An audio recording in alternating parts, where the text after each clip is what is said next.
व तुइज़्ज़ु मन तशा व तुज़िल्लु मन तशा। औज़ु बिल्लाहि मिनश्शैतानिर रजीम। बिस्मिल्लाहिर्रहमानिर रहीम। शुरू करना वा अल्लाह तआला दे पाक नाम तो जो बहुत गफूर रहीम ते निहायत रहम करन वाला है। हाँ जी भैन ते भरावो, मैनू अल्लाह तआला तो पूरी उम्मीद है कि तुसी जिथे भी होवोगे खैरो आफियत नाल होवोगे, अल्लाह तआला दीयां नेमतां ते बरकतां समेट रहे होवोगे।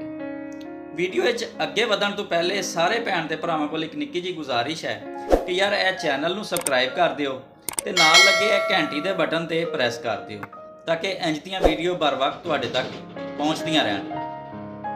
ते वधदे हां वीडियो की तरफ। शाख ते बैठा होया परिंदा शाख दी कमजोरी तो नहीं डरदा, क्योंकि उन्होंने अपने परां दे उत्ते एतमाद हुंदा है। अगर तुसी अपनी जिंदगी दे विच सकून चाहते हो तो फिर कदे भी किसी भी इंसान तो तवक्को ना रखियो,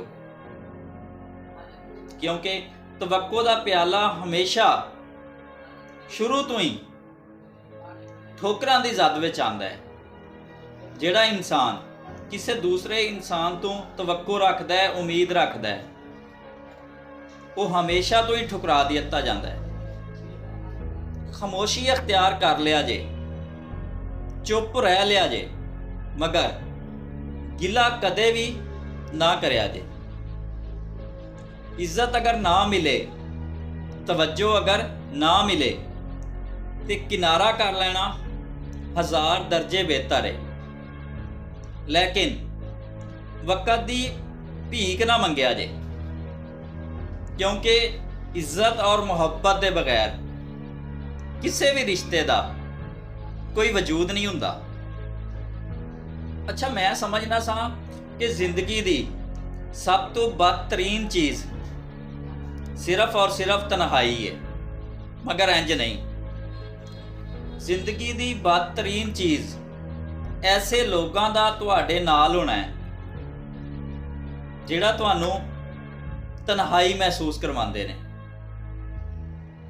मुहब्बत ते इज्जत वास्ते बेशक नीवें हो जाओ, बेशक झुक जाओ, कोई अर्ज नहीं, मगर मुहब्बत ते इज्जत कदे किसे कोलों झुक के ना मंगया जे, नीवें हो के ना मंगया जे, क्योंकि यह दो ऐसिया चीज़ां ने जिहड़ियां मंगण नाल नहीं मिलदियां।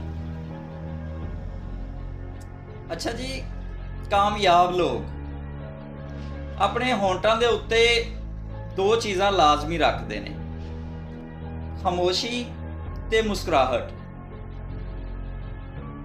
भला कातों? खामोशी मसाइल तो दूर रहने वास्ते ते मुस्कुराहट मसाइल नू हल करन वास्ते। अगर तुसी चाहते हो कि तुसी कामयाब हो जाओ, अपनी जिंदगी च कामयाब इंसान हो जाओ, तो फिर सही वक़्त ते सही फैसला करना सीखो, जिन्हां दे विचों एक वक़्त की पाबंदी लाजमी है।